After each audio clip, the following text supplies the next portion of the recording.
podcast kami. Pada video kali ini kami akan membahas tentang sejarah sastra Indonesia, khususnya pada angkatan 65 sampai 2000-an. Tidak perlu berlama-lama, mari kita mulai videonya. Pembahasan ini kita akan membahas angkatan 65. Menurut Mbak Salvia sendiri, pada angkatan 65 ini apa saja ciri khas kalian?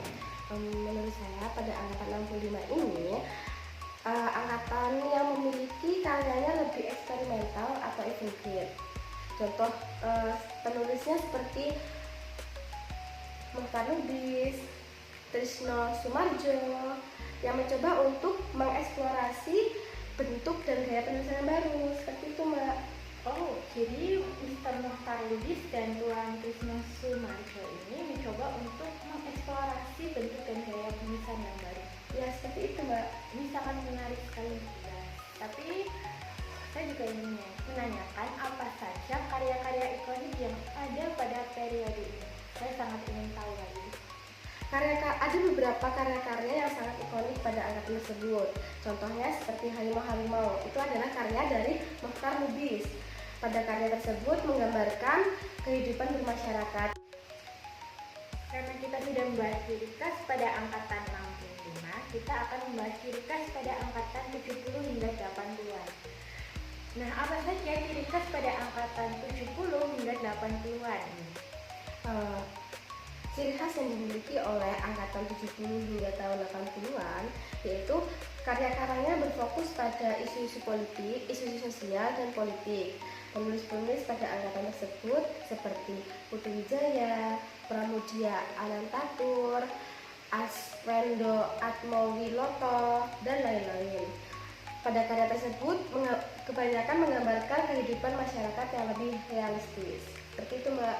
Oh, jadi seperti itu. Berarti pada tahun 70 hingga 80-an ini kita karyanya itu lebih fokus pada isu-isu sosial dan isu-isu politik saja. Ya, seperti itu Mbak. Juga menggambarkan tentang realitas kehidupan masyarakat Ya. Kalau begitu, apa saja karya-karya ikonik yang ada pada periode ini?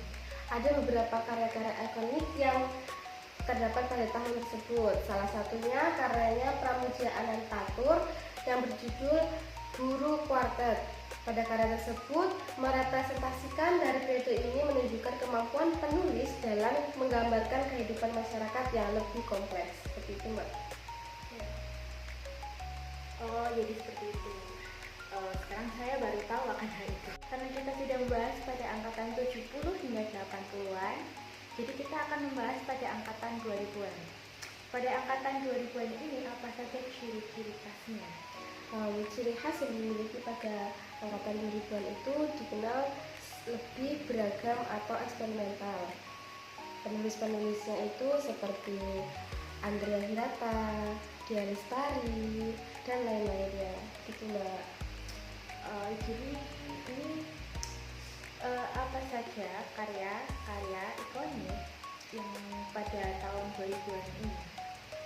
Ada beberapa karya ikonik pada periode tersebut.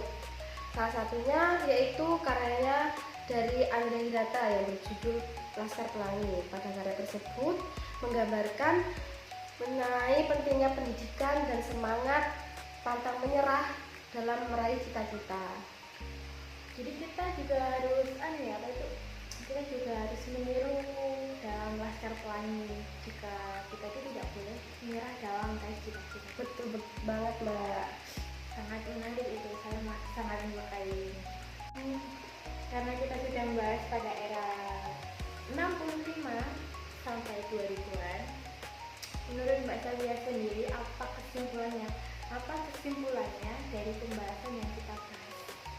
Kesimpulan yang dari kita bahas tadi itu dari era 65 hingga tahun 2000-an itu perkembangan suatu kondisi sosial dan politik bangsa pada angkatan 65 didominasi dengan tema kritik dan perlawanan politik, sedangkan pada tahun era 70 hingga 80-an itu bertemakan mengenai sastra menjadi lebih personal. Sedangkan masuknya pada era 2000-an, sastra menjadi semakin bebas, beragam, dan dapat dipengaruhi oleh globalisasi serta media digital. Secara keseluruhan, sastra menjadi cermin zaman dan wadah mengekspresikan masyarakat. Seperti itu, Mbak. Jadi ada perbedaan-perbedaan. Ya, semakin tahapannya semakin maju perkembangan Pada era-era. dipengaruhi oleh globalisasi, Mbak, seperti itu. Jadi saya menurut Mbak Sazia, angkatan 65 sampai angkatan 2000-an ini perlukah angkatan-angkatan ini dipelajari di ranah pendidikan sekolah? Menurut saya, pembelajaran sejarah sastra pada periode 65 hingga tahun 2000-an itu perlu sih dipelajari di ranah SMP maupun SMA, karena pada ranah tersebut yang dipelajari itu bukan hanya sejarah sastra saja, bukan hanya untuk memperkaya kewawasan literasi siswa, namun juga dapat menumbuhkan karakter, membangun kepribadian siswa, dan membangun kesadaran akan adanya histori dalam bangsa Indonesia ini. Seperti itu, Mbak. Jadi agar siswa-siswa ini juga tahu historinya sejarah sastra, tapi walaupun juga mereka mungkin akan malas mempelajari, tapi mereka juga harus mempelajari ya. Ya, seperti itu, Mbak. Oke, hanya itu saja yang kita bahas hari ini tentang periodisasi sejarah sastra dari angkatan 65 hingga angkatan 2000-an. Terima kasih juga kepada Mbak Sazia sudah mau membahas atau mengulik tentang sejarah periodisasi sastra ini.